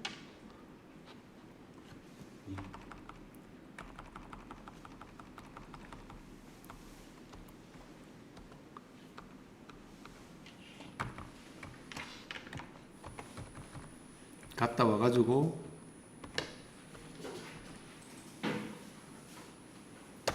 이게 뭐 별 의미는 없는데 어쨌든 변화되는 값을 보기 위해서 이제 이렇게 보면 확실히 알겠지. 처음에 호출하기 전에는 5였다가 맞죠? 아. 갔다 와가지고는 6으로 세팅하고 갔다 와가지고는 7로 세팅하고 이랬을 때 이제 변화되는 값을 보면 알 수 있지. 네, 그렇죠. 그럼 이게 어떻게 변하는지는 네, 충분히 알 수 있어요. 컨트롤 S 하고 여기 요 5로 된 부분들이 5, 6, 7로 되겠지. 네. 그러면 아 이게 어디에 그 변화시킨 값을 찍는 거다라는 걸 이제 알 수 있지. 예. 근데 저걸 어디에 쓰는 거죠? 아 이거를 여기 찍을 게 아니라 앞에다 찍어야지. 가기 전에 찍었을 때 이게 네, 저 위 5에 찍어야 되는 거예요. 가기 전에 바꿔가지고 이랬을 때 이제 어떻게 되는지 보는 게 더 맞겠지.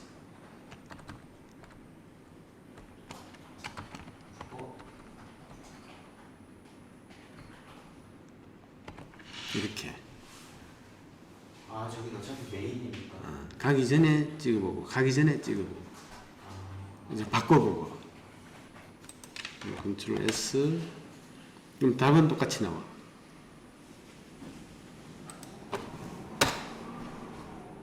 그지? 5, 6, 7 근데 위에 거 없애버렸군요. 이렇게 됐네요. 5 없어지고 6, 7.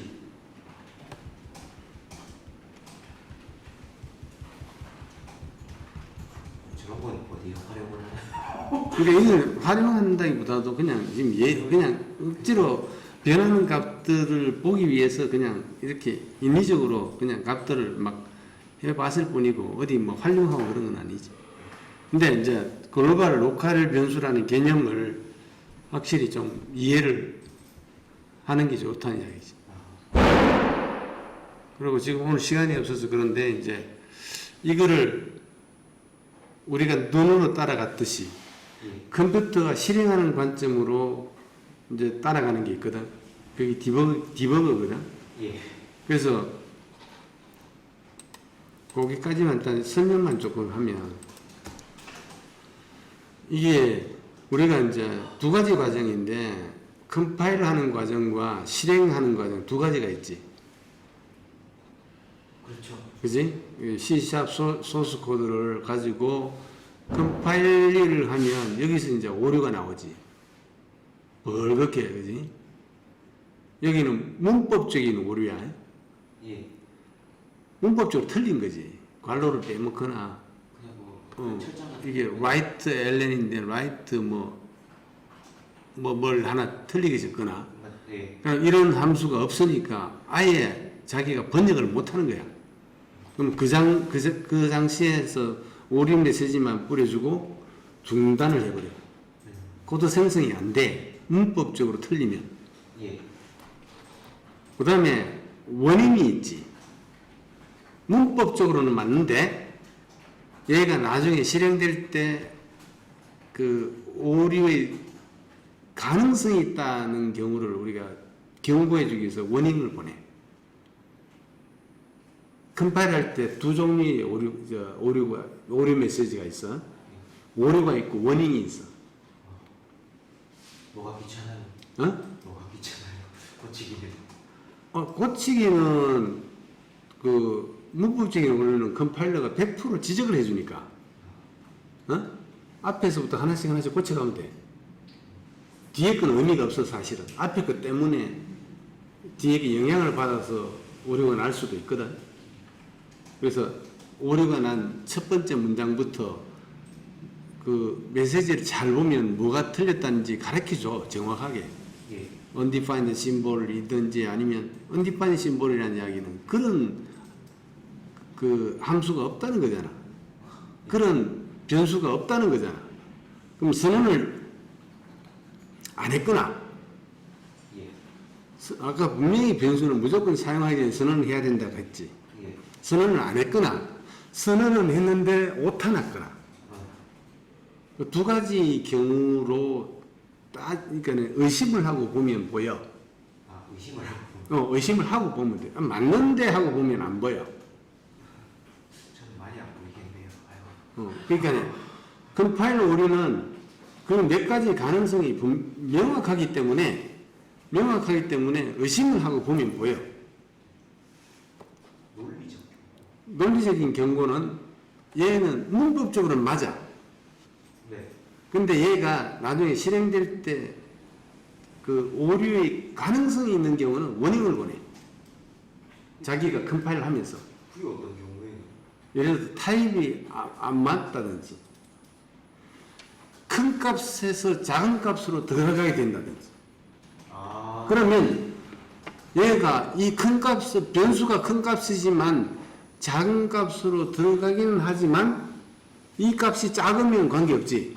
예. 근데 이 값보다 이 값이 커버리면 아까 그 값의 타입에 따라서 저장할 수 있는 한계가 틀리다고 했지. 예. 그러면 문제가 생기지. 이 그릇이 작은데 이 그릇 큰 놈이 하면 넘치잖아. 예. 그럼 실행할 때 얘가 오류 날 수도 있고 안 날 수도 있다 이거야. 워닝으로 보내는 거야. 그럼 문법적으로 맞다 이거지. 철자 다 맞고, 예. 그래서 일단은 코드를 만들어내. 대신에 워닝을 보내는 거야. 니 잘 생각해라. 나중에 문제 될 수 있으니까 한번 따져봐봐라. 얘가 이런 경우에 대해서. 그런 경우는 자기 워닝을 보내. 그냥 넘어가. 일단은. 근데 실행할 때 문제가 생길 수 있어. 가능성을 이야기하는 거예요. 그래서 얘는 컴파일러에 의한 100% 지적이 가능해요. 고칠 수 네. 이건 100% 고쳐져야 넘어갈 수 있어. 자, 오류가 연계로 나왔어. 그러면 실행 파일이 만들어져. 예. 그 다음에 로딩 해가지고 실행을 시켜서 결과가 나오는데, 자, 이 결과가 안 나오거나, 예. 안 나오면서 이제 실행하다가 그냥 팍 죽어버리는 거야. 뻗는다고. 오류 메시지 촥 내보내면서. 예. 시스템에서 오류를 실행하다가 뭐 이상이 발생이 된 건지, 여러 가지 원인이 있지.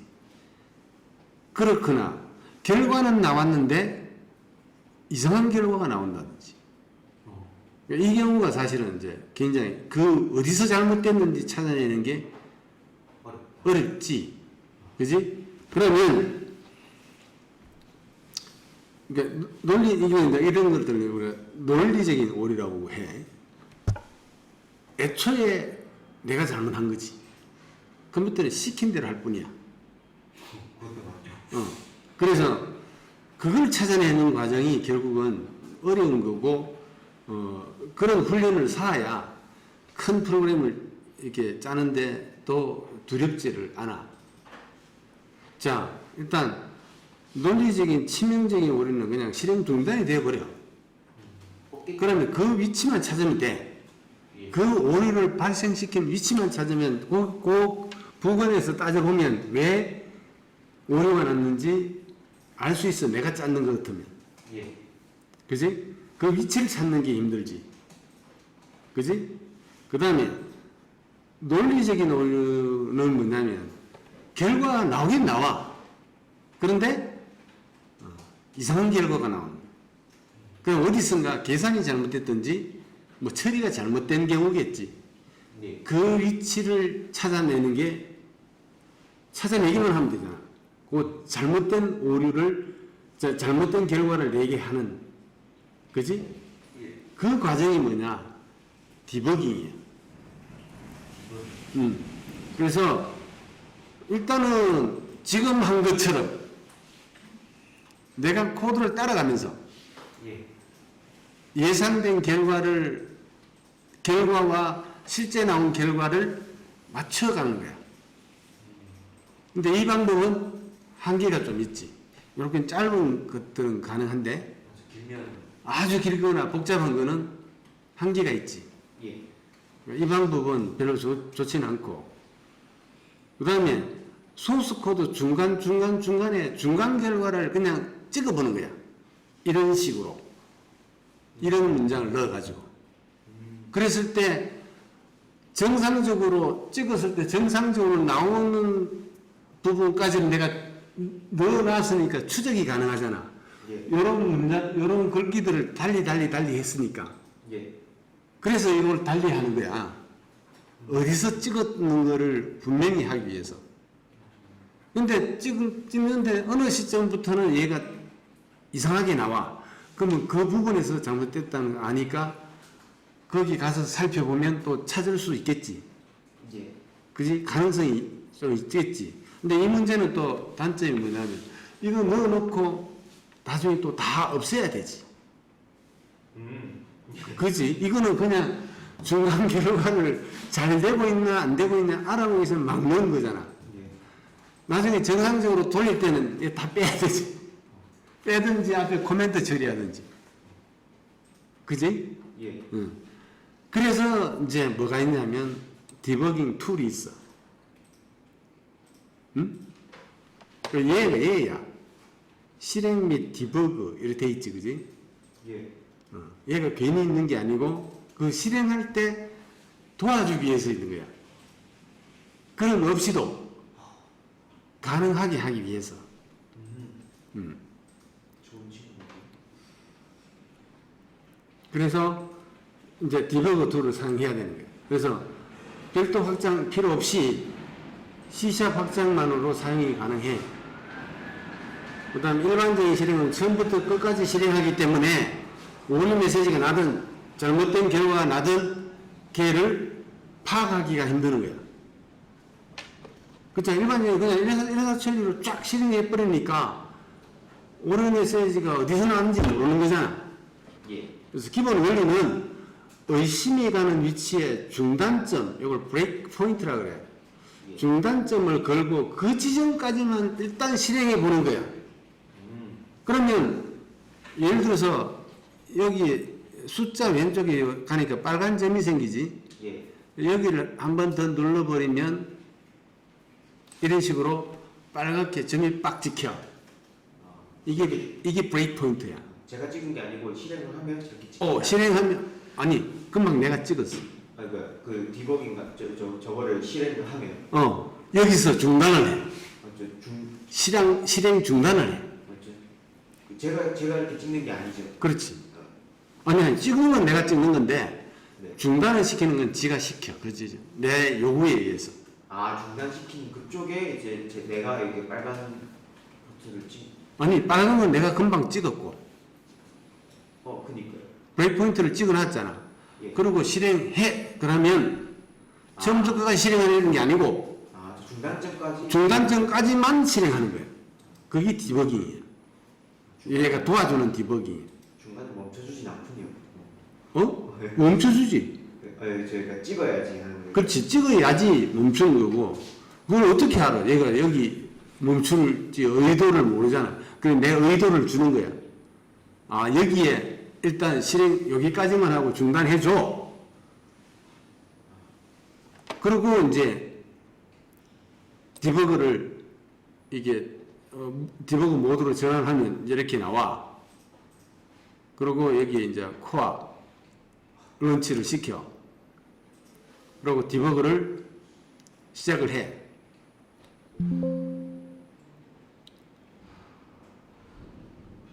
없다는 거죠. 이거는 이제 그 빌드가 지금 아직 안 돼서 그렇고 이 빌드 하는 과정이 뒤에 있거든. 예. 빌드가 종료 코드가 이렇게 종료되었다. 프로젝트 파일이 없다. 이 위치가 안 맞아서 그래 지금. 그럼 그것도 해줘야 되네요. 다 해줘야 돼. 그 과정이 이제 저 뒤에 나오는데 일단 자 원리는 그거야. 예. 원리는 실행 위치점에 중단점을 걸고 그 지점까지만 실행해가지고 그때 여기 보면 변수들 조사해 볼 수 있어. 값들을 아까 우리 프린트 안 해도 여기 있는 변수 값들을 현재 여기까지 실행하고 중단했으니까 이때의 변수의 값들이 어떤 건지 여기 조사를 해 볼 수 있어. 수식도 줄 수 있고. 그게 다음 주. 호출 스택은 이렇게 아까처럼 모디파이로 들어갔을 때 지금 어디까지 들어와 있는가 그거 조사하는 거고. 간단해. 그러니까 이런 수고로운 것들을 여기서 대신해 볼 수 있는 거예요. 그래서 그 관련 변수들 값을 조사해 가지고 원인을 찾아가는 거지. 오류난 원인을. 이거는 그다음에 그 실행 오류가 난 지점을 이진 검색 원리를 이용하여 실행 오류를 범위를 좁혀가거든. 이진 검색은 다음 주에 같이 설명을 해줄게. 그래 중단점에서는 한 문장씩 실행해가 갈 수 있는 거야. 그 실행하는 걸 진짜 따라가는 거지. 아까 우리가 눈으로 했듯이. 그래서 아무리 복잡한 프로그램이라도 한 스텝씩 따라가면서 중간 결과들을 확인해 보면서 하면 이때부터 잘못되네. 그럼 그 원인을 집중 분석해 보면 원인이 나올 수 있어. 내가 짰기 때문에. 그지? 다른 사람이 짰는 경우에도 디버그를 이용하면 분석할 수가 있어. 소스 코드를 분석할 수가 있어. 이게 디버그의 기능이 두 가지야. 내가 난 오류를 찾기 위해서도 얘를 활용할 수도 있고, 그 다음에 다른 사람이 짠 프로그램을 내가 따라가면서 그 코드를 분석할 때도 디버그를 활용을 해. 그래서 중단점에서 한 문장씩 스텝 바이 스텝 실행해 가면서 조사를 할 수도 있어. 아니면 브레이크 포인트를 여러 개 걸어놓고 여기까지는 이상이 없네. 다음 브레이크 포인트까지 고! 이것도 가능해. 그럼 그까지 또 이게 프로그램이 긴 경우에는 한 문장씩 한 문장 따라가는 거는 의미가 없을 수도 있어. 너무 많이 걸릴 수 있겠지. 이게 아니라 의심이 가는 부분 몇 군데를 걸어놓고 여기까지는 이상 없네? 그럼 다음 브레이크 포인트까지 고! 여기서 지금 루프를 100번 돌고 있는데 루프 보니까 이상이 없는 것 같은데 이 100번을 따라가는 건 의미 없잖아. 맞죠? 그러면 루프 안에 그 브레이크 포인트를 해제해버리고 루프 바깥쪽으로 걸어놓고 저 바깥쪽까지 고! 그게 맞겠지, 그지? 예. 그럼 루프 100번 팍 돌고 바깥쪽으로 팍 가 있는 거야. 그럼 돌고 나서 값들을 조사해 보는 거야. 이 루프 도는 동안 제대로 값들이 계산이 되고 누적이 되었는지 보는 거야. 예. 그런 식으로 도와주는 게 이 디버그예요. 그래서 VS 코드에서는 디버깅을 위한 사전 빌드가 좀 필요하다. 아까 안 되는 이유가 사전 빌드가 아직 안 돼서 그렇다. 네. 그래서 디버깅은 프로그래머의 논리, 원래 생각을 검증하는 과정이야. 내가 잘 됐나 잘못됐나를 검증하는 과정이야. 그걸 도와주는 놈이 디버그다. 그래서 두 개를 이 빌드를 위한 두 개의 파일을 건드려야 되는데 여기 보면 요 검색 쪽에 보면 .vs 코드에 두 개의 파일이 있지. launch JSON 있고 task JSON 있지. 다음 시간에 할 거예요. 네. 해보면 여기에 보면 위치 정보가 있어. CWD라고 current working directory. 현재 위치를 지금 잘 못 잡고 있지. 얘를 수정해 줘야 돼.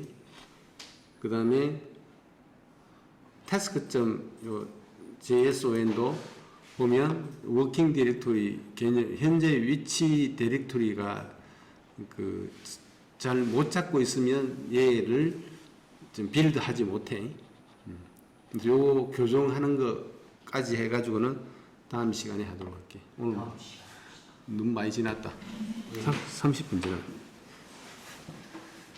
자, 어쨌든 오늘 디버그에 대한 기본적인 이거 지금 찾고 이제 아직 코딩 들어가기 전에 기본적으로 이런 것들이 이해가 안 되면 그다음 이런 툴들에 대해서 모르고 있으면 나중에 긴 프로그램들 오류 잡아낼 때 이런 방법을 모르면 그다음에는 어떻게 할 수가 없어요.